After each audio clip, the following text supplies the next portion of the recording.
성도 여러분 안녕하십니까? 예수님이 다시 오신다는 희망의 소리, 우리 예수님 재림의 나팔 소리, 재림의 소곡 16번째 시간을 여러분들과 함께 서게 됐습니다.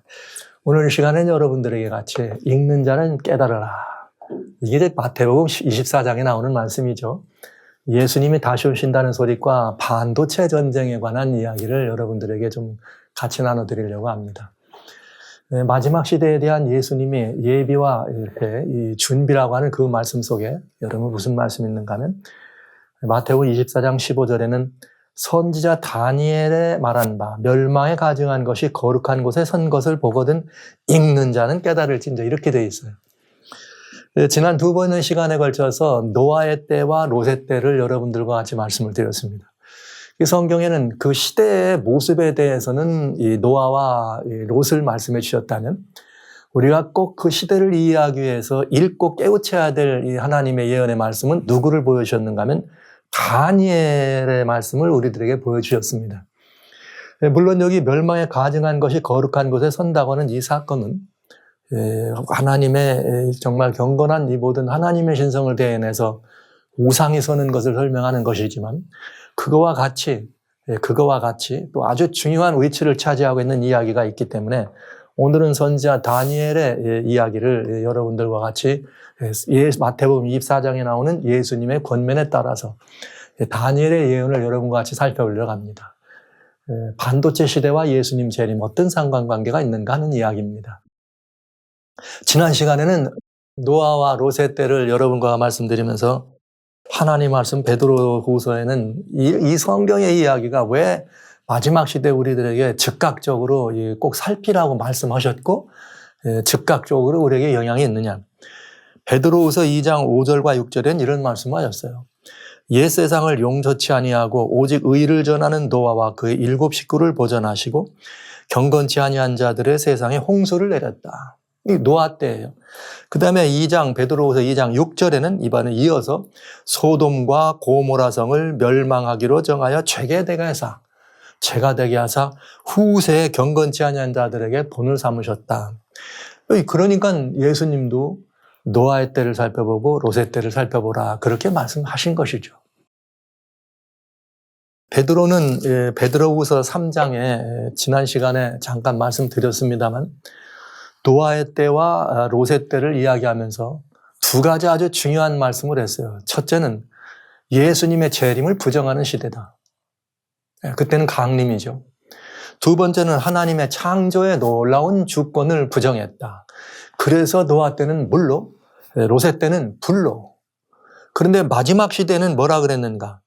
이제 하늘은 땅과 베드로후서 3장 7절에 동일한 말씀으로 불사르기 위하여 간수하신 바 되어 경건치 아니한 사람들의 심판과 멸망의 날까지 보존하여 두신 것이다. 이렇게 되어 있어요. 그러니까 노아의 때와 롯의 때는 시대적 상황을 우리에게 잘 보여주시면서 마지막 시대를 살아가는 우리들에게 굉장히 중요한 경고와 경계를 주셨다. 그러면서 예수님은 다니엘서에 대해서 또 읽는 자는 깨달으라 이렇게 말씀했습니다. 그런데 제가 오늘은 이 세 인물이 있다 그랬어요. 이미 노아, 롯, 그 다음에 다니엘이다. 여러분 이제 이 제목 주신 말씀을 통해서 여러분과 같이 매우 중요한 말씀을 또 나누려고 합니다. 지난 5월 달이죠. 지난 5월 달에 20날에 바이든 대통령이 한국에 도착하면서 한국에 오자마자 어디로 가? 평택에 있는 삼성 이런 그 캠퍼스를 향해 걸음을 옮기는 걸 보았습니다. 그래서 한국 오자마자 삼성 공장으로 가서 세계 최대의 삼성 공장으로 가서 이 바이든의 그 행보를 보일 때 사람들은 바이든이 반도체 사랑이다 이런 제목을 썼지만 이건 단순한 그런 그 반도체를 얼마나 좋아하느냐 싫어하냐 문제가 아니고 굉장히 중요한 생존권의 문제, 존폐 위기의 기로에 서 있는 미국의 모습을 이렇게 보여준 거예요. 그래서 양국의 정상이 미국과 한국의 정상이 방명록에 글을 쓰는 대신 이 반도체에 서명을 하고 그 다음에 반대쪽 공장을 시설한 다음에 공동 연설을 합니다. 그러면서 그 내용은 이겁니다. 반도체는 한미동맹의 핵심이다. 한미동맹 그러면 우리는 안보동맹이라 그랬는데 이제 이 반도체 여기 가가지고 뭐라고 말했느냐. 우리의 안보는 이제는 경제 안보요, 기술의 안보요, 과학의 안보요, 군사 안보는 오히려 이제 지금까지 얘기했던 군사 안보는 뒤에 있는 것 같은 느낌을 주면서 해 반도체가 한국과 미국의 동맹의 핵심이다. 이 전 세계가 지금 굉장히 중요한 기로에 서 있는 것을 암시해 주는 사건이에요. 바이든 대통령이 돌아간 다음에 윤석열 대통령이 6월 달에는 국무회의를 열면서 뭐라 그랬는가. 반도체는, 이분이 이제 윤석열 대통령이 인수위원회 때도 반도체랬는데, 반도체가 우리 국민의 먹거리를 주장하는 국가 안보 자산이자 우리 산업의 핵심이고 전체 수출의 20%, 이거는 20%는 반도체만 얘기하는 거죠. 여기에 뭐 전자제품이다, 자동차다 이런 것들을 포함하지 않은 반도체만 이야기해도 20%를 차지하는 우리 경제의 근간이다. 이렇게 얘기를 하면서 이 장관들도 반도체에서 공부해라. 반도체도 장관들도 공부해라. 주무부서만 하지 말고 장관들도 공부해라. 바야흐로 반도체 전쟁이라고 하는 이 총성 없는 반도체 전쟁의 시대가 들어와 있는 것 같은 전 세계에서 정말 반도체 생산에 지금 그래 1등 국가 아닙니까? 우리가 1등 국가인데 대한민국이 이렇게 미국 세계 최고의 강대국인 미국과 한국이 이 문제를 그러면서 이 문제에 대해서 이렇게 강조하고 이것이 국민의 먹거리요, 우리의 미래 생존에 달린 거요, 우리나라의 그야말로 안보의 핵심이라고 말할 만큼 반도체가 대단히 중요하다. 그런데 여러분 아시는 것처럼 러시아 우크라이나 전쟁이 일어나면서 대한민국이 굉장히 지금 뜨고 있어요. 뜨고 있어. 네. 여러 가지 이렇게 얘기하면서 우리 대한민국이 긍정적이든 부정적이든 간에 세계의 어떤 그 삶의 세계 인류 미래의 그런 그 거대한 중심축에 들어있는 것 같은 느낌을 갖게 합니다. 그래서 결국은 이번 러시아 우크라이나 전쟁 때 네토라고 하는 여기에 처음에는 뭘로요? 사이버 방위 이런 그 센터에 한국이 참여하게 되고 그러면서 이제 윤석열 대통령은 네토의 회원국이 아니면서도 네토의 회의에 참 초청받고 참석하는 굉장히 중요한 뭔가 굉장히 큰 변화의 조짐이 있는 것을 보게 됩니다. 이 세계 양극화되어 있는 양극 체제에 서방이라고 하는 한쪽 체제를 중심으로 하고 있는 그런 이 네토에 여기에 대한민국이 함께 들어가면서 세계는 현재 일어나고 있는 이 반도체에 관련된 이런 모든 것들은 그거 다 연관되어 있는 건데 총성 없는 전쟁이다라고 말할 만큼 대단히 중요한 그런 입지와 역할을 가지고 있는 것을 우리는 보게 됩니다.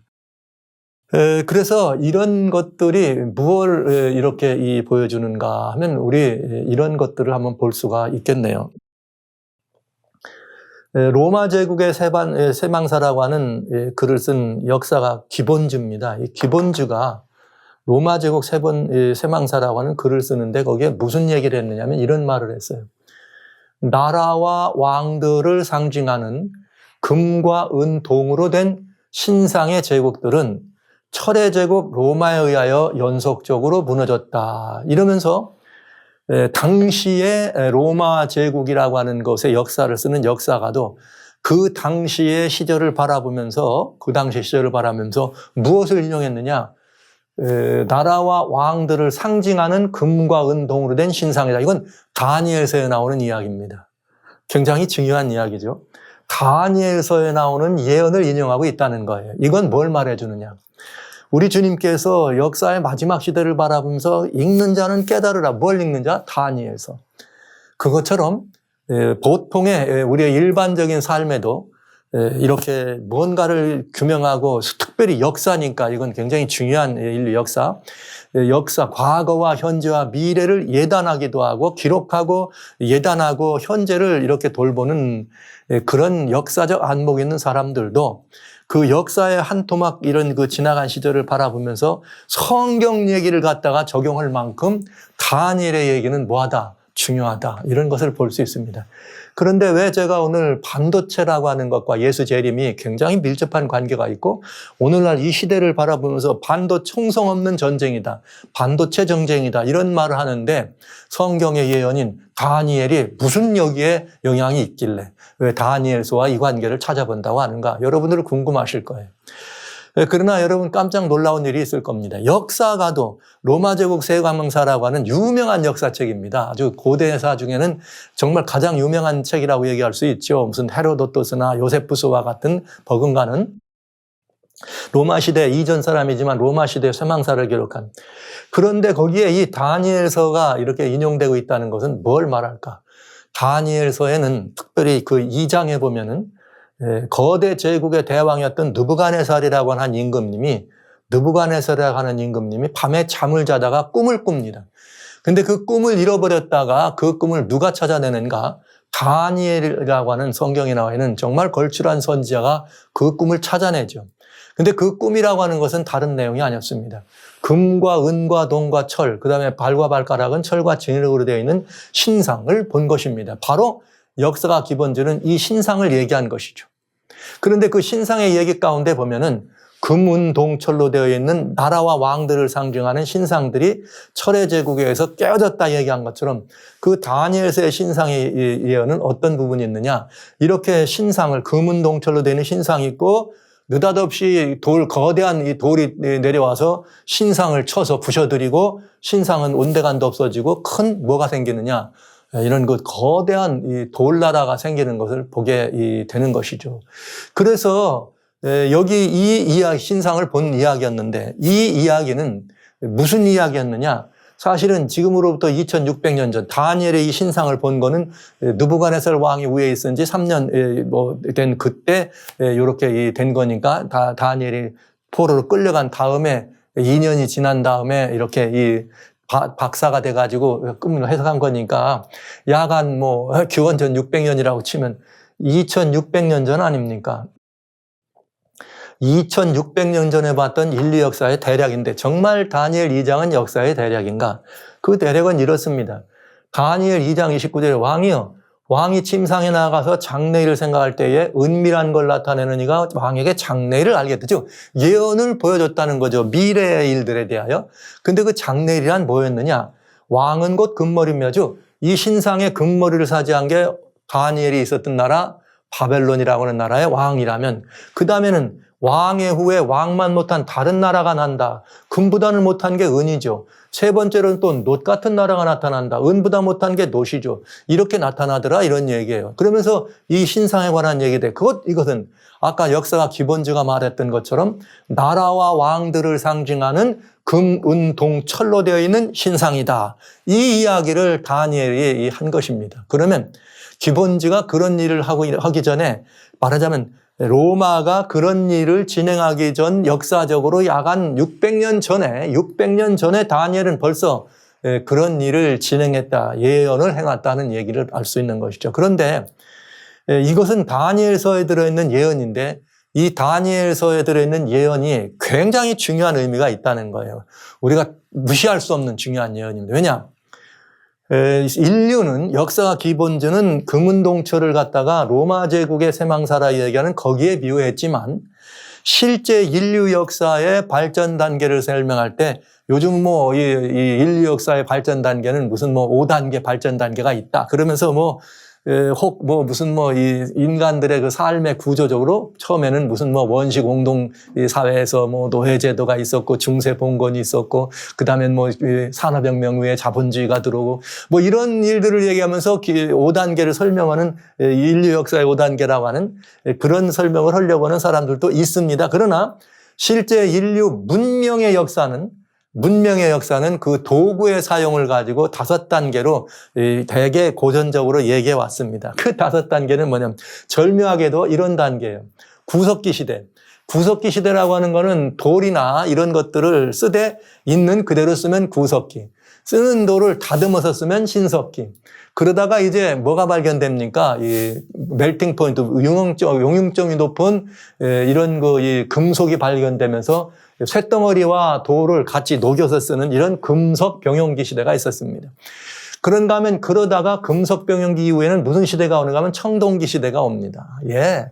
그런 다음에 청동기 시대는 뭐가 와요? 철기 시대가 온다고 얘기했죠. 이것이 역사 발전의 5단계, 문명의, 즉 도구의 사용으로 인한 이 문명의 발전하면 5단계를 이렇게 설명을 했습니다. 그런데 참 이상한 얘기가 나오죠. 이래서 자본주의 시대, 즉 산업혁명 시대 이후에는 철기 시대, 철기 문명이라고 하는 이런 것들이 온 세상을 장악해서 여러분 아시는 것처럼 옛날에는 막 냉전 시대에는 군비 경쟁을 할 때 뭘 했느냐? 어느 나라가 철강 생산 능력이 많으냐? 이거에 따라서 강대국과 약소국을 판단하는 그런 일도 있었습니다. 그런데 1991년도에 무슨 일이 벌어졌는가 하면은 걸프만 전쟁이 벌어집니다. 걸프만 전쟁이. 그런데 그때에 미래 충격이나 혹은 제3의 물결이라고 하는 이 글을 썼던 엘빈 토플러, 발상의 전환이라고 하는 것이 필요하다는 말을 했던 엘빈 토플러가 뭐라고 얘기했느냐. 1991년 1월 15일 날 걸프만 전쟁이 일어나죠. 그때 걸프만 전쟁을 딱 이렇게 요약해서 정리하면서 걸프전은 제3의 물결 전쟁이다. 그런데 이 제3의 물결 이 전쟁은 무슨 전쟁이냐. 강철과 실리콘의 싸움에서 실리콘이 뭐 했다? 이겼다. 이렇게 썼어요. 그러니까 그러면서 여기 실리콘 칩이 있는데 실리콘은 모래에서 추출된다. 이렇게 얘기했습니다. SiO2라고 하는.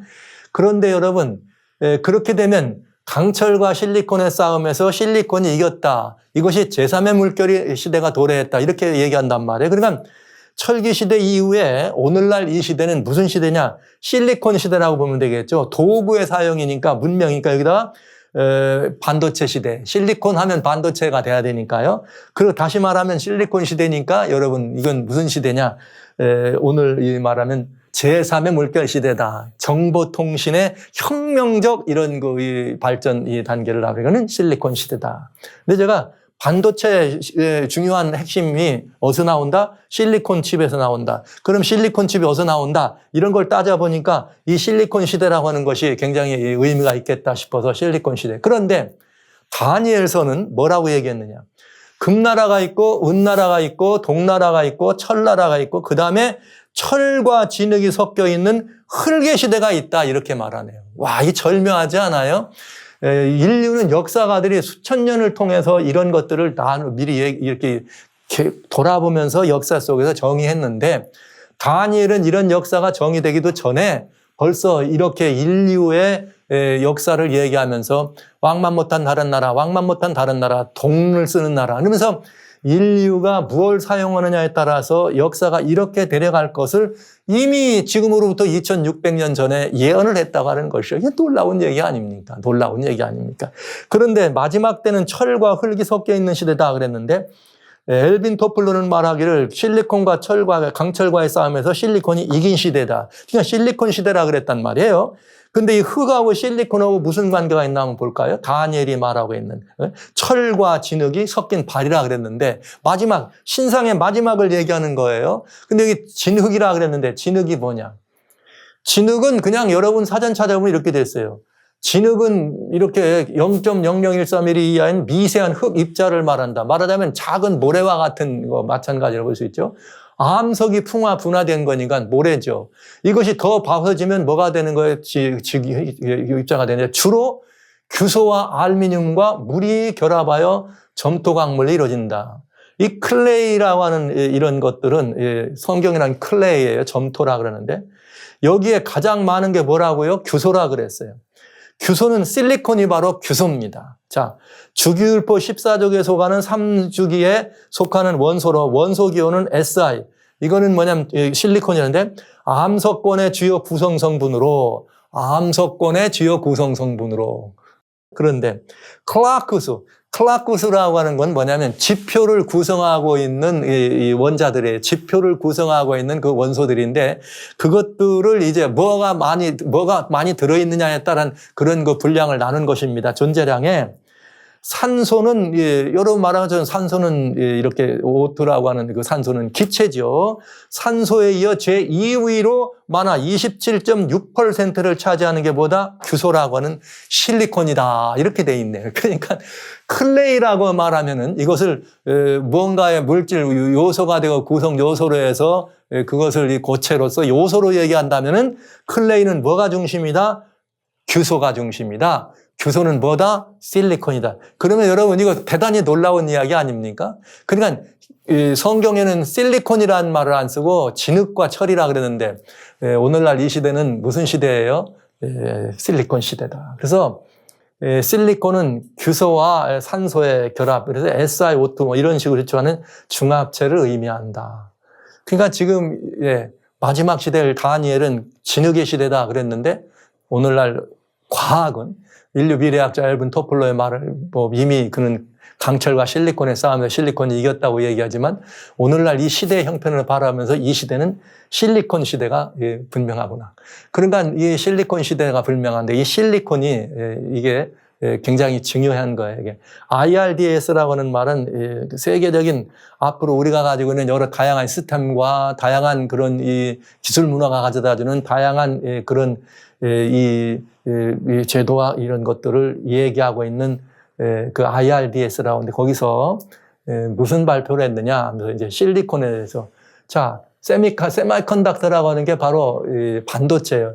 반도체에서 가장 중요하게 사용되는 게 뭐냐 얘기하면서 여기 세 가지가 있다네요. 세 가지가 있고 그게 뭐냐면 게르마늄이 있고 그다음에 여기 실리콘이 있고 비소가 있다 이런 말을 합니다. 근데 그냥 결나온 비소라고 하는 근데 지금 이것들이 새로 또 그것만 가지고 안 되니까 더 만들어내겠다 이런 얘기를 하는데 반도체의 주요 원료는 실리콘, 게르마늄, 갈륨 비소이다. 그러나 실리콘이 가장 지배적인 원료이다. 이렇게 되어 있어요. 어디서 나온다? 실리콘은 다니엘서는 뭐라 그랬어요? 클레이라. 진흙 속에 있는 가장 중요한 성분이 뭐다? 실리콘이다. 그래서 완전히 과학적으로도 이제는 다니엘서에 말하 있는 철과 진흙이 섞인 시대, 진흙의 시대라고 하는 이것이 오늘 우리는 이 시대가 도래했다는 것을 알 수가 있어요. 자, 보시죠. 1980년대 이후에 미국은 고부가가치 첨단 하이텍 산업을 할 때 과거에는 자동차 저선 중화학급으로 대표되는 이런 공업회가 시대였는데 이제는 뭘 중심으로 산업 구조가 개편했냐? 이른바 첨단 하이텍 산업, 4, 5차 산업의 핵심 산업인 군사, 우주, 항공, 정보, 통신, 컴퓨터 산업, 유통, 금융 서비스로 국가 경제 중심으로 선진화된 산업 구조로 발견했다. 그래서 미국은 인터넷 탄생시킨 종주국으로 인터넷 관련 사업이 미국의 공제 구조를 뭐하고 있다? 바꾸고 있다. 즉, 이 말은 다른 말이 무슨 말이에요? 1980년대부터 미국의 산업이 반도체 산업을 중심으로 형성되고 있다. 모든 걸 바꾸고 있다. 이렇게 표현한 것입니다. 여러분, 이러니까 반도체라고 하는 것은 여러분 아시는 것처럼 모든 오늘날 산업 분야에서 완전히 모든 산업 분야에 없어서는 안 되는 필수 핵심 요소예요. 핵심 기술이고 핵심 그런 그 과학 문명인 것입니다. 여러분 아시는 것처럼 없으면 못 살죠. 이 셀폰, 휴대폰. 없으면 못 살아. 그래서 오늘 저는 그런 말도 해요. 수구리족이다. 한국의 지하철을 타면 전부가 다 하나씩 들고 젊은이나 어른들이 할 거 없이 다 이거 쳐다보느라고. 저는 이걸 보고 수구리라 그래. 수구리족 속을 가져다 주는 완전히 오늘날 현대의 삶의 풍속도를 보여주는 게 뭐가 됐어요? 이런 그 반도체 문명이었다. 특별히 이제 근세기에 들어와가지고 이 다보스 포럼이라고 하는 세계 경제 포럼의 클라우스 수밥이라고 하는 사람은 4차 산업혁명의 시대다 오늘날을 이렇게 말했는데 4차 산업혁명의 시대라고 하는 이런 것들이 완전히 이렇게 이 기술 시대만이 아니라 산업문명이 하면서 도래했다. 2017년에 이렇게 공식적으로 그저 얘기는 했지만은 이제는 4차 산업혁명 시대에 들어와야 된다. 그리고 이때부터 완전히 4차 산업혁명 시대로 선언을 합니다. 그래서 4차 산업혁명이란 물리학, 생명공학, 디지털 융합, 교육, 경제, 산업, 정보와 전해서 이제는 신인류라는 말에서 잘 기억해 주세요. 신인류다. 새로운 뉴 휴머니즘이다. 이런 말을 썼죠. 그런데 사실은 이 실인류라고 하는 말이 여러분 아시는 것처럼 언제 등장합니까? 2015년 70차 유엔 총회가 끝나고 2020년 무슨 일이 있었어요? 바티칸에서 있었던 뭐가 있었어요? 글로벌 팩트라고 하는 그거 있을 때 그때 그 글로벌 팩트를 얘기하기 전에 2019년에 우리 휴먼 프레터너티 모든 인류 동포의 형제를 얘기하면서 그때 인류를 뭐라 그랬어요? New Humanity다. 새로운 신류다. 이렇게 표현한 것을 여러분 알 수 있죠?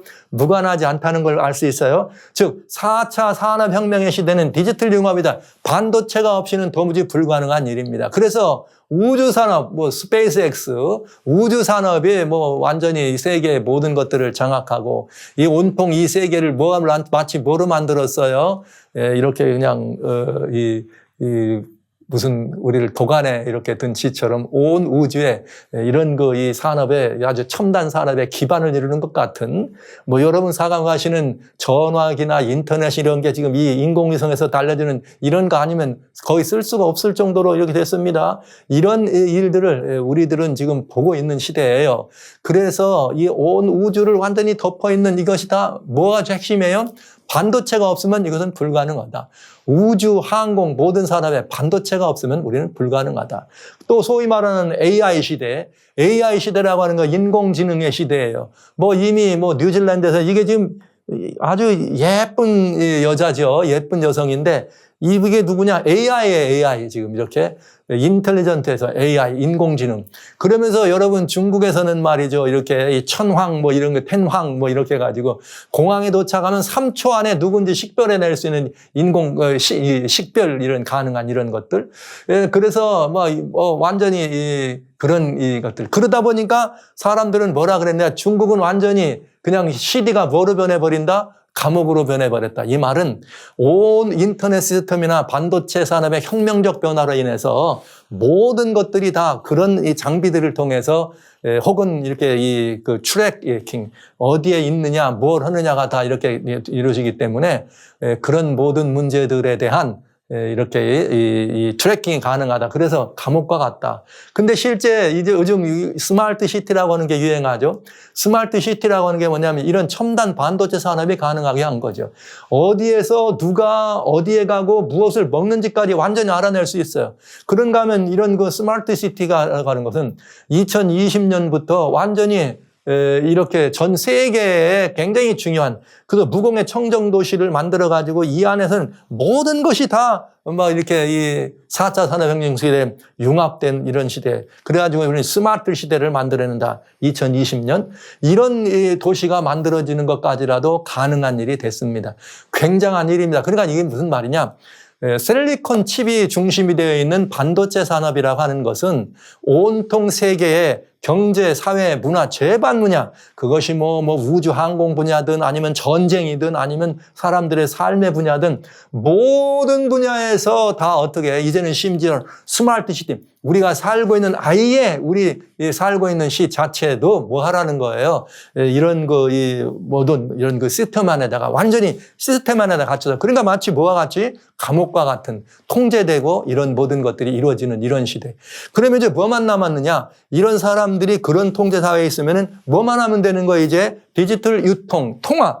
사고 파는 일과 이런 것까지만 이제 모든 것들이 이렇게 스마트화 되면은 이제는 완전히 세상은 어떻게 되는 거예요? 끝나는 거죠. 그런데 금년에는 조 바이든 미국 대통령도 이제는 뭐라고 말했어요? 센트럴 뱅크도 디지털 커런시라 이런 거 사용하기는 달러나 이런 돈도 디지털화 즉 말하자면 반도체 칩이 있으면 사용할 수 있는 그런 가상 이런 화폐와 같이 이 칩을 사용해서 쓸 수 있는 이런 것으로 바꿔가는 것을 의미합니다. 여러분 이제 이것들은 이제 모든 세계가 하나의 통제 시스템 안에 들어가는 그런 것을 보여주고 있죠. 이 모든 것들이 그야말로 이 빅브라더와 같이 우리의 삶의 모든 형편 이번에 2022년에 다보스 포럼에서 슈밥이 이제 개회사 선언을 할 때에 그때 거기 나와가지고 개회 선언을 할 때 무슨 말이 있었느냐. 우리는 어디에 가든지 무엇을 먹는지를 다 트래킹해야 한다. 이렇게 돼 있어요. 이게 말이죠. 이게 굉장히 이상적 현실 같고 마치 공상현실, 가상현실, 그래가지고 메타버스 뭐 이런 말이 유행하는, 그래서 우리가 살고 있는 여기는 사실은 우리가 가상세계고 진짜는 또 따로 있다, 막 또 있다. 양자학이 뭐 컴퓨터가 나오고 양자학이 나오면서 이런 얘기까지 나오는 이상한 시대를 우리는 살고 있습니다. 그래서 2018년 11월 달, 2018년 11월 달에는 여기 보세요. 2018년 11월 달에 세계는 시카고에 있는 원자력 연구소에서 과학자가 있죠. 그건 둠스데이 클락을 만드는 것에서 뭐라 그러는가. 매우 중요한 그런 이슈들이 기술 분야요. 위협적인 그런 기술 분야가 상호 넥서스 됐다. 서로 이렇게 서로 교환하고 융합이 돼가지고 서로 이렇게 겹쳐져 있다 이거예요. 전쟁 물자만이 아니라 이런 뭐 환경 문제만이 아니라 이런 인류의 과학 기술이. 그래서 2019년부터 무슨 얘기를 했느냐. 지구는 멸망으로 가는 2분 전이다. 2019년에 뭘 봤다냐면 지구 멸망은 2분 전이다. 그러면서 2020년에는 이게 또 더 구체적으로 됩니다. 새로운 비정상, 아까 뭐래 New Humanism, New Humanity라는 말 썼죠. 신인류. 근데 이제는 뭐라고 그래요? 새로운 비정상, New 뭐예요? 새로운 노멀이에요. 비정상은 업노멀인데 코로나 바이러스가 나오면서부터 뉴노멀이라는 말이에요. 소셜 디스턴스를 얘기하면서 뉴노멀이라는 말이 나오는데 이게 다 그런 얘기입니다. 이건 2020년에는 19년에는 2분 전 2020년에 또 그걸 받아가지고 역사가 망하게 생겼는데 기후변화만이 아니라 첨단화되어 있는 무기체제, 그 다음에 이 첨단화되어 있는 사이버 시큐리티, 그 다음에 첨단화되어 있는 무기들, 그리고 그런 것들을 바라보다 보니까 정말 사람들이 생각하는 거나 말하는 모든 것들이 완전히 여기 레크레스 랭귀지라는 말은 그냥 요즘 말하면은 요즘에 사이코패스라고 하는 말 유행하잖아요. 사이코패스와 소시오패스. 그냥 소시오패스 같은 경우는 뭐 상대방 입장 고려 않고 나오는 말 그대로 막 해버리고 그런 시대라 이거예요. 그래서 뭐가 됐느냐. 이런 모든 것들이 다 하나가 돼가지고 역사는 얼마 남았다? 20년 1월 20일에 100초밖에 남지 않았다. 이렇게 변했네요. 이렇게 변해서 지구 종말을 이것이 무엇이 이걸 가능하게 이렇게 만들었다? 결국은 알고 봤더니 반도체. 이게 이 반도체 칩이라고 하는 것이 기술 문화의 혁신적인 변화를 가져와서 우리 문명 사회를 가져오고 우리 문명에 굉장히 중요한 이익으로서 등장해서 오늘날 우리 손에 없으면 안 되는, 자면서까지라도 봐야 되고 뭘 하면서도 봐야 되고, 이제는 자동차도 말이죠. 그냥 프로그램만 집어넣으면 나는 운전 안 해도 되고 데려다주고 데려오는 이런 모델이 가능한 사이버 택시가 운행할 수 있는 이런 시대가 와서 어떻게 보면은 한없이 편리한 문명의 이익으로 등장하기도 했지만 이것들의 그 반대, 명암에 교차되는 반대면에서는 이것들이 가져다 준 인간관계 문제와 인간의 이런 여러 가지 다양한 문제, AI, 그 다음에 인간성을 대체하는 이런 모든 것들로 인해서 완전히 이 세계가 어떻게 됐는가? 마치 현실 세계가 가상 공간에서 컴퓨터 게임으로 이루어질 수 있는 그런 거와 마찬가지와 같은 세계로 바꿔지는, 어둡고 칙칙한, 무섭고 파멸에 가까운, 놔둬도 파멸할 수밖에 없는 것과 같은 그런 시대가 왔다 이 말입니다. 이제 2020년에까지 우리가 보고요. 드디어 중국에서는 전 세계 양대 이제 동서양극 간의 그런 냉전 시대가 끝난 다음에 이제는 러시아가 소련이 넘어가고 이번엔 중국이 그 뒤를 차가지고 미국과 중국이 각축을 벌이면서 새롭게 등장한 미국이 전 세계를 중국이 전 세계를 장악하면서 1대1로라고 하는 걸 말해가지고 중국의 경제나 사회, 재반, 문화, 산업 문제가 아니라 이런 것들을 통해서 뭐 그렇게 이 아래쪽으로는 해양 도로를, 그 다음에 실크로드를 통해서는 육상 이 벨트들을 로드와 밑에는 해양 벨트를 만든다고 하는 이런 얘기를 할 때 그 일을 가능하게 하는 게 뭐예요? 반도체 굴기. 이게 없이는 불가능한 일이니까요. 세계 70여 개 나라를 이렇게 1대1로 집어넣으면서 반도체 굴기를 해가지고 완전히 세계를 장악하려고 하는 중국의 또 그런 시도가 있습니다. 자, 이런 것들을 보면서 미국이 가만히 있을 수가 없었죠. 그래서 이 화웨이라고 하는 여러분 말한 5G 사건이, 화웨이를 여러분 미국이 그렇게 쓰러뜨리면서 이 반도체 대국을 꿈꾸는 중국이, 그러다 보니까 한국이 그래도 반도체에는 굉장히 이렇게 이 세력이 있는 그런 나라인데 한국에 여러분 아까 말씀드린 우리의 생존권을 주장할 수 있는 우리의 수출의 20%를 반도체가 차지한다고 할 만큼 그런데 중국이 반도체 굴기를 가지고 세계를 석권하기 위해서 완전히 세계 모든 것에 말이죠. 이 5G, 그 화웨이의 5G 같은 경우는 여러분이 가지고 계신 그 스마트폰이나 여러 가지 이런 거 하나하나마다 다 이 뒤에서 그걸 빼갈 수 있는, 정보를 빼갈 수 있는 그런 것 시스템까지 집어넣으면서 중국이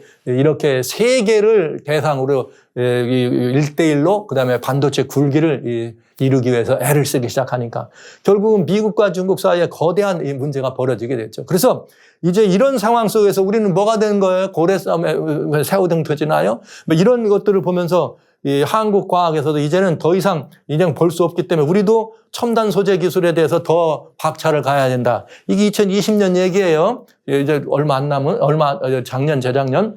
그러면서 중국의 반도체가 어떻게 되느냐. 반도체 산업에 서진하는 것처럼 보인다는 것은 뭐냐. 서진이란 말은 미국에서 시작해가지고 점점 이렇게 내려와서 이렇게 한국으로, 일본으로, 한국으로, 중국으로 이렇게 건너가는 거예요. 서쪽. 그래서 서진이에요. 하는 것 같지만 아직도 미국은 40%내를 점유하고 있다.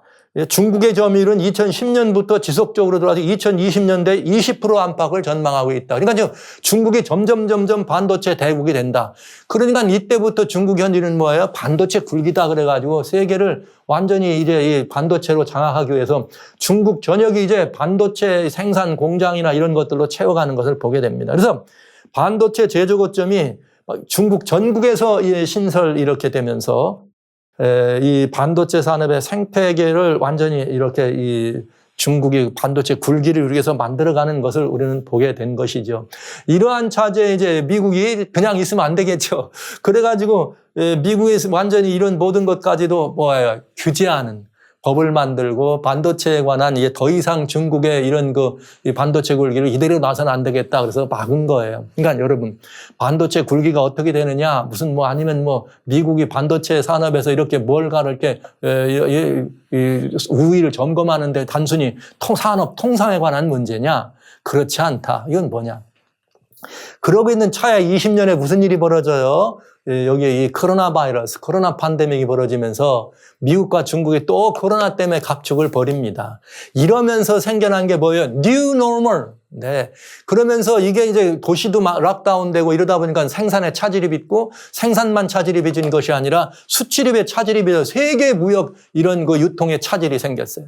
그러면서 작년부터 어떤 문제가 시작되느냐. 여러분이 그저 일상적인 거지만은 반도체 대란이 일어납니다. 왜? 공장 생산도 못 쳤지만 코로나로 인해서 서로 도시가 락다운되니까 수출입하는 과정. 게다가 또 이렇게 서로 이런 반도체에 관한 이런 모든 부분에 대한 제재들이 있으면서 세계가 딱 서로 어여서 기어처럼 맞물려 가던 그런 이 생산 공장들 또 수출입하는 과정 서로가 맞물려 가던 것에 문제가 생기니까 이 도미노 현상이 일어나면서 반도체 대란이 생겼네요. 여러분도 아시죠? 자동차 반도체 대란. 그래서 어떤 면에서는 이 반도체 대란이 20년도 갈 수 있다 이렇게 말을 하는데 20년 갈 수 있다. 갈 수 있겠죠. 이런 상태라면. 자, 이게 무슨 말이냐. 반도체 그래가지고 여러분 요즘 차 살려면 금방 못 사가지고 대기 시간이 여러 개 대기 시간 뭘 반도체 관계예요? 그런가 하면 차를 못 사니까 여러분 중고차가 어떻게 됩니까? 계속 중고차 시세가 올라가고 미국도 똑같습니다. 미국도 중고차 값이 옛날 새 차 같아요. 그리고 지금 미국에서 저 차를 기다리려면 한참 기다려야 차를 받는 이런 상황이 나온 것입니다. 그래서 이게 오늘날 이런 상황인데 이걸 보고 반도체 대란이다 그래요. 이게 반도체 대란으로 차를 못 가고 생필품이죠. 미국 같은 경우. 반도체 대란 이게 또 더 심해져서 이런 데서 쓰는 반도체와는 다르지만은 어쨌든 여러분들이 사용하고 있는 이 셀폰이죠. 휴대전화나 생활용품에 아주 밀접한 관계한 이런 것들마저도 앞으로 여기에 영향을 받게 되면 굉장히 불편하게 생겼죠. 굉장히 불편하게 생겼어. 그렇다면 반도체에 대한 세계적 관심 그리고 반도체에 대한 세계적 이목이 어디로 집중되겠어요? 여기 중국, 미국 빼놓으면 대한민국, 네. 그 다음에 대만, 가장 또 이 TSMC라고 하는 것이 세계 최대 반도체 생산 공장을 가지고 있는 대만입니다.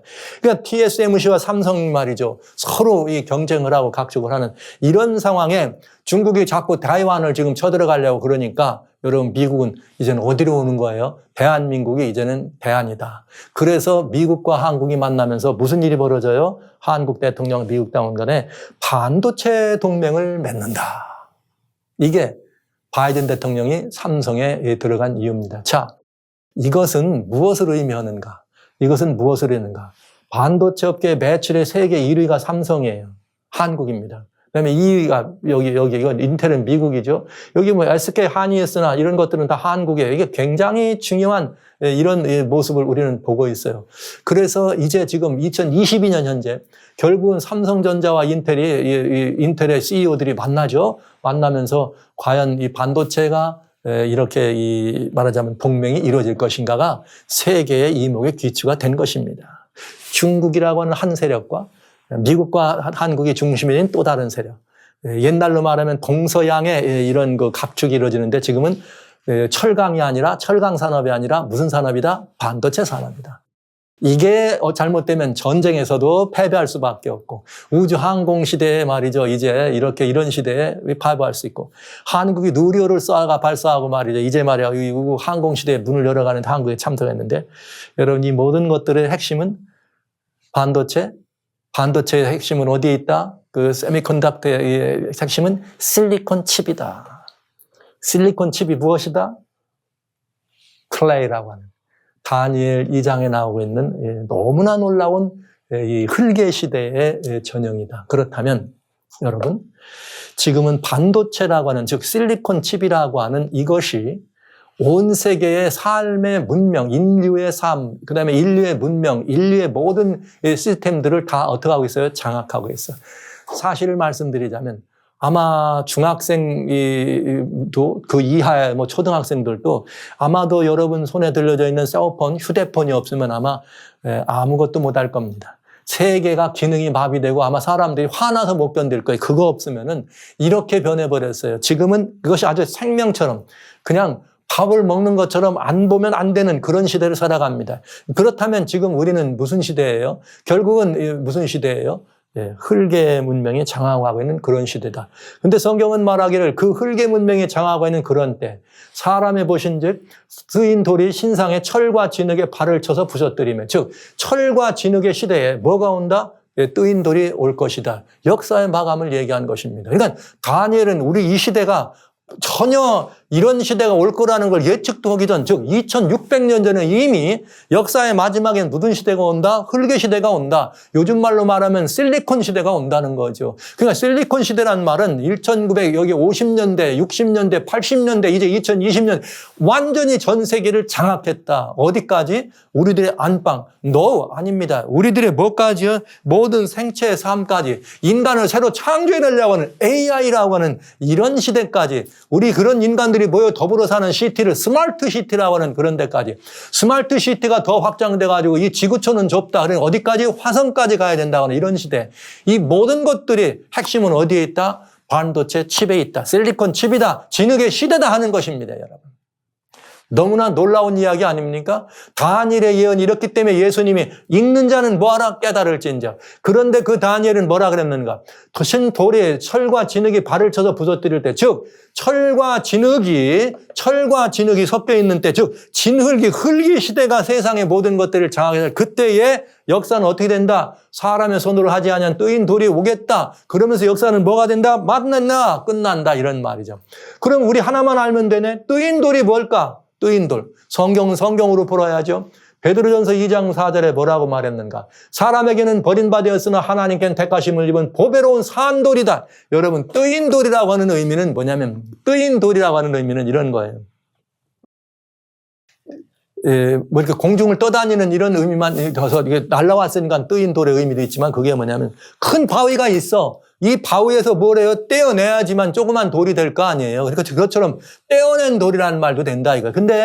그런데 그냥 가만히 있어도 그게 돌이 떨어질 수 있어요? 움직일 수 있어요? 돌이 깨질 수 있어요? 안 되잖아요.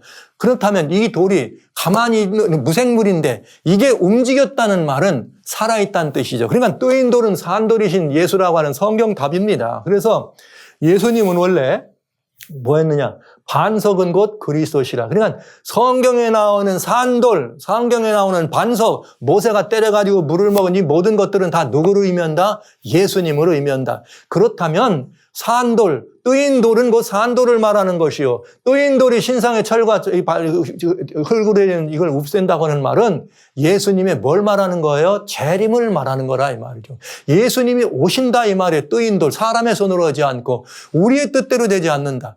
그래서 여러분 말씀 이미 한번 지난 시간에 말씀을 드렸습니다마는 이 신상이 철과 흙으로 발가락이 나눠져 있는 때, 합동되지 않는 때, 그러니까 세계 통합 정부를 사람들은 구성하려고 그리고 글로벌리스트들은 지금 난리 치우지만 글로벌 팩턴이 뭐니 그레이트 리세션이 난리 치지만 성경은 뭐라 그래요? 그렇게 나라는 하나 되지 못한다. 그러니까 하나 되려고 하는 시도가 있다면 그 전에 어떻게 이런 일이 있겠다는 말이죠. 그런데 그 시대는 무슨 시대다? 흙의 문명 시대다. 요즘 말로 표현하면 실리콘 칩, 반도체 시대에 예수님이 오시겠다 이 말인 것입니다. 얼마나 정확하고 분명합니까? 그렇다면 지금은 역사는 뭐만 남았어요? 돌 하나만 남았습니다. 야구 경기로 말하면 9회 말 투아웃입니다. 아니죠. 9회 말 투아웃, 2-3 풀 카운트에 공 하나만 남았어요. 이 공 하나만 떨어지면 이젠 뭐가 되는 거예요? 경기가 끝나는 거와 마찬가지로 게임 아웃, 역사는 어떻게 됩니다? 아웃. 이제는 정말 타임아웃, 시간이 없다. 그런데 이렇게 될 때에 성경은 우리들에게 비극적 참사로 역사가 끝장난다고 하는 두려움과 공포를 주시려고 이 말을 기록한 것이냐? 그렇지 않다. 보시죠. 이 열왕의 때, 분명하죠. 열왕의 때 나눠져 있을 때 통일 제국이 아니고 세계가 통일된 것이 아니라 나눠져 있을 때에 하늘의 하나님이 한 나라를 세우신다. 이것은 영원히 망하지도 아니할 것이요. 그 국권이 다른 백성에게 넘어가지도 않고 도리어 이 모든 나라를 쳐서 멸하고 영원히 설 것이다. 즉 신상의 모든 것들은 뭘 말하는 거예요? 인간이 세워져 있던 이런 모든 것들은 끝나고 하나님께서 세우시는 한 나라, 돌이 와서 나라를 쳤더니 신상은 안되간데 없어지고 큰 돌이 태산을 이루더라 한 이 하나님의 나라, 국권이 영원히 넘어가지 않는 나라. 여기 가면 서로 뭐 이기려고 선거하고 투표하고 이기고 싸우고 나라를 차지하려고 권세와 세력자들이 싸우고 피비린내는 나라 간의 전쟁이 있고 이런 거 없다 이 말이에요. 네. 영원한 나라. 오직 하나님이 주인 되시고 거기에 영원한 평강과 영원한 자유함과 영원한 행복이 있는 다시는 사망도 사시는 질병도 애통도 헤어짐도 없는 곳. 인류의 희망 아닙니까? 마지막 희망. 그 희망의 나라가 온다는 것이죠. 그래서 재림의 나팔 소리를 여러분이 듣는 것은 불안과 공포의 소리를 듣는 것이 아니에요. 희망과 소망과 놀라운 장래에 대한 여러분들의 즐거운 환희의 소리를 듣는 것입니다. 그런데 그 나라가 임할 때가 가깝다는 거죠. 다니엘 2장의 예언으로 봤더니 무슨 나라 시대에 온다? 흙의 세계를 장악했을 때 흙의 시대에 온다. 그러면 언제가 흙의 시대냐? 봤더니 언제예요? 오늘 우리가 무슨 시대에 살고 있어요? 흙의 시대 한복판에 전성기에 이제는 나라들이 전쟁을 하는데 뭘 가지고 전쟁? 반도체 전쟁이라고 할 만큼 말이죠. 소리 없는 총소리 없는 전쟁이라고 말할 만큼 반도체 즉 이 흙의 문명이 말이죠. 온 세계를 장악하고 온 세계의 전성시대가 오고 온 세계는 이제 그 절정이 이르렀으니 이 절정에서 어떻게 다시 하나님께서 사람의 손으로 하지 아니한 뜨인 돌이 내려올 그것만 하나 남아있다는 것이죠. 사랑하시는 형제자매 여러분, 사랑하는 성도 여러분, 우리 주님이 그렇게 사랑하시는 여러분들, 네. 주님의 사랑으로 여러분의 삶이 희망이 있고 주님의 사랑 때문에 여러분들이 미래에 대하여 환희를 기억하고 기념하면서 기다리면서 하루하루를 지낼 수 있는 그 주님의 사랑이 여러분과 함께하는 것을 인하여 감사하면서 그 주님의 사랑이 이제 그 나라가 올 것이 가깝다는 것을 이렇게 우리들에게 보여줍니다. 문제는 이것입니다. 그러면 형제들아, 우리는 어찌할꼬? 주님은 분명히 이 흙의 시대의 역사는 마지막이다.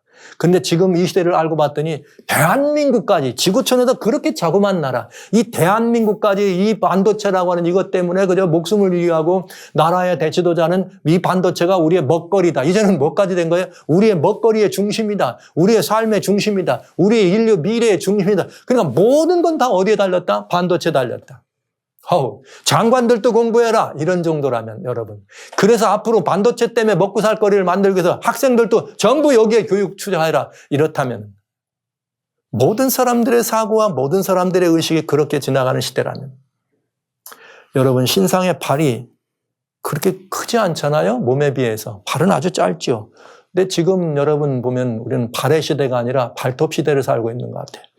발톱은 길면 그게 무슨 뭐 살이 됩니까? 피가 됩니까? 뼈가 됩니까? 깎아내야 되잖아요. 야구 경기로 말하면 9회 말 투아웃이 아니라 9회 말 투아웃, 투쓰리 풀 카운트다. 공 하나 남은 시대다. 그렇다면 그 아름다운 나라는 그때 오는데 우리는 어떻게 해야 될 것인가 하는 것입니다. 문제는 그 희망의 나라가 올 때 우리는 어떻게 해야 될 것인가 하는 것입니다. 이건데 성경에 이런 답이 있네요. 이사야 28장 16절에 그러므로 주 여호와께서 가라사대 보라 내가 한 돌을 씌우는데 또 돌이 나오네. 예수님이 뭐라 그랬어요? 아까 산돌이요? 예수님이 뜨인 돌이라고 그랬죠? 근데 한 돌을 씌워내도 기초를 삼았다. 이 돌이 무슨 돌이에요? 기초돌입니다. 이거는 시험한 돌이요. 귀하고 견고한 기초돌이라 그것을 믿는 자는 급절하게 되지 않는다. 돌을 믿는다고 안 죽어요? 돌이 누구기 때문에 그런 거예요? 예수님이기 때문에. 그래서 그날이 도적같이 올 테니까 예배하라고 있을 때 우리들의 가장 중요한 예비는 우리의 가장 완벽한 예배는 뭐냐? 그것을 즉 돌을 즉 무엇을 산돌이신 예수님을 믿는 자만이 뭐하지 않는다? 급절하게 되지 않는다. 이렇게 돼 있네요. 그래서 여기 주님께서 하나님의 말씀 데살로니가서에는 이런 표현을 우리들에게 하신 것입니다. 뭐라고 했는가? 우리들에게 이 말씀을 주시면서 성경은 우리들이 이렇게 말씀했어요. 형제들아 때와 시기에 관하여는 데살로니가전서 5장이죠. 너희에게 쓸 것이 없다. 왜냐? 주의 날이 밤에 도적같이 이를 줄을 너희가 자신이 안다. 뭐처럼 임해요? 도적같이. 그러니까 여기 뭐예요? 급절하는 거죠. 그러나 여기 이렇게 말했어요. 여기 평안하다 안전할 때 여기 잉태된 여자에게 해산의 고통이 이른 같이 멸망이 호련히 저에게 이르니 결단코 피하지 못한다. 반드시 있다. 그러나 형제들아 너희는 어둠에 있지 아니하며 그날이 도적같이 너에게 임하지 못하리니 너희는 다 빛의 아들이요 낮의 아들이라 우리가 밤이나 어둠에 속하지 아니하나니 그러므로 우리는 다른 이들과 같이 자지 말고 깨어 근신하라. 여러분 이렇게 되어 있네요. 네, 주님의 날이 도적같이 오기 때문에 어떻게 급절한다는 말을 쓰신 것입니다. 그러나 믿는 우리들은 어떡합니다? 급절하게 되지 않는다. 성경은 뭐라 그랬어요? 너희는 다 빛의 아들이요 낮의 아들이니 어둠에 속하지 않고 우리는 어떡한다? 도적같이 오지 않을 거다. 왜요? 준비됐으니까요. 그럼 이것이 성경이 우리에게 주는 아름다운 법입니다.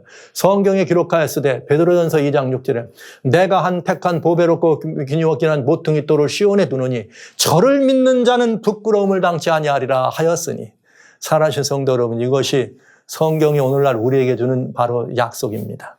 성경은 우리들에게 너무나 분명하게 예수님의 재림 직전에 재림의 문턱에는 뭐가 있다? 반도체 전쟁이 있다. 이렇게 제가 표현할게요. 왜? 흙의 시대가 온다 그랬으니까 그건 실리콘 시대고 그거를 말하자면 오늘날 이 시대의 반도체 문명을 말하는데 반도체 문명인데 이것이 뭘 일으킨다? 반도체 전쟁, 인류의 모든 생태계, 사람이 살아가는 모든 삶과 인생에 더불어 살아가는 사회, 문화, 총체적인 모든 생태계에 말 그대로 이런 모든 것들의 클러스터에 생태계 안에 반도체가 중심이다.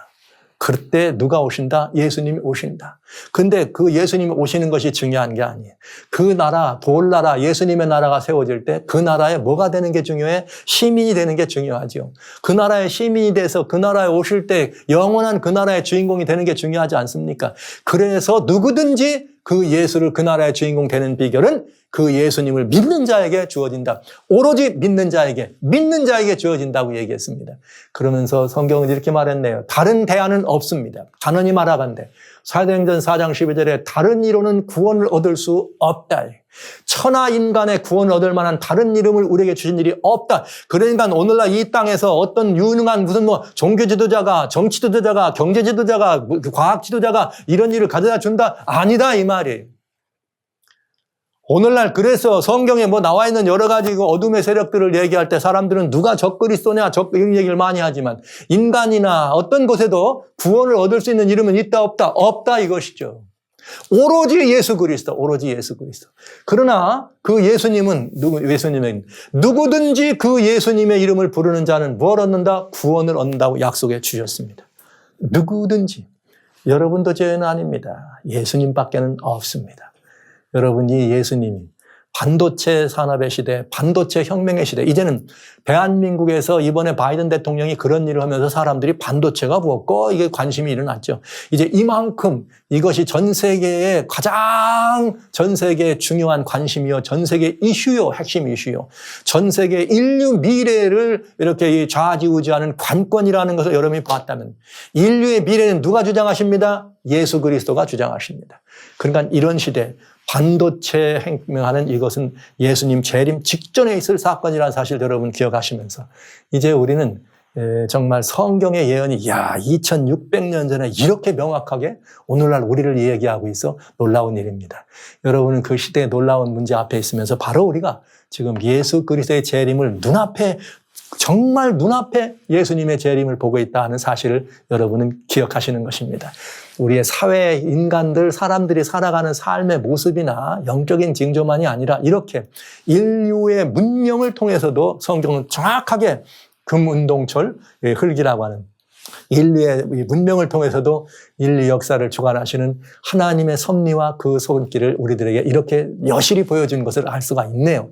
이만하면 여러분 성경 믿을만 하지 않습니까? 이만하면 그 믿을만한 성경이 제안하는 예수 그리스도 영접하실 만하지 않습니까? 이만하면 여러분 이 예수님을 영접하는 것을 미루면 되지 않겠죠. 속히 여러분들 모두가 다 다시 한번 나는 믿노라 말로만이 아니라 믿는 자는 뭐라 그랬는가? 요한복음 1장 12절에 믿는 자, 곧 영접하는 자라 그랬어요. 영접하는 자는 뭐라? 예수님을 믿는다는 말은 예수님을 마음속에 영접한다는 뜻이에요. 생각으로만 이렇게 지나가는 것이 아니라 진심으로 여러분의 삶에 예수님을 영접하셔서 우리 주 예수 그리스도를 여러분의 삶의 가장 좋은 자리, 여러분의 생애의 가장 첫 번째 자리, 여러분의 관심의 가장 중심에 예수님을 놓으시고 예수님과 함께 누구든지 주의 이름을 부르는 자는 구원을 얻으리라는 이 사실을 여러분이 실천하시면서 사람의 손으로 하지 않은 뜨인돌이 신상의 철과 진흙으로 된 발과 발가락을 쳐서 엎드리는 바로 그 직전에 우리가 있을 때